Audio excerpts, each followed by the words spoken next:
Management already committed to diesel power. They ordered it scrapped with less than 5 years operation. The next three run pasts are the Pacemaker, the Advanced Commodore Vanderbilt, and the Chicagoan.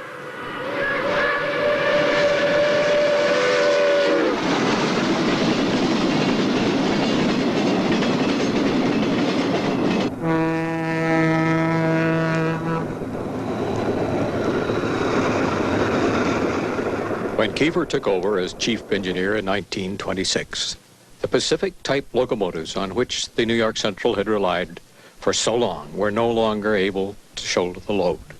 Mainline trains operated in several sections because the Pacific could handle a maximum of 12 cars. Keefer's answer was the Class J1 Hudson. Their steaming power was immense.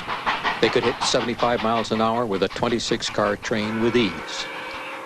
With 15 heavyweight Pullmans, they could hold 100 miles an hour continuously on level track.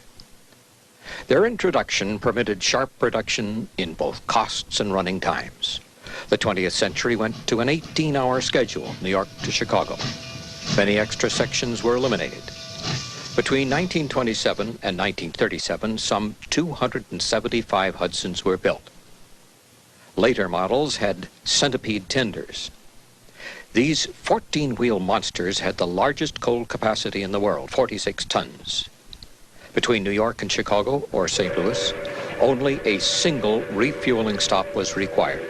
The last 50, Class J3A, built in 1937, were called Super Hudsons. Between 1938 and 1948, these were the locomotives that carried the famous Henry Dreyfuss streamlined shroud. All engine and tender wheels had roller bearings.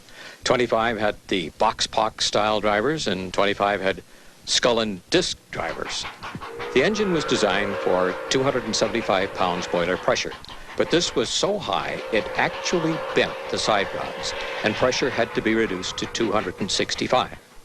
A number of design changes, bigger combustion chambers and so forth, added up to an engine with a smaller boiler, one which used 15% less coal and water, yet an engine with a 20% increase in horsepower.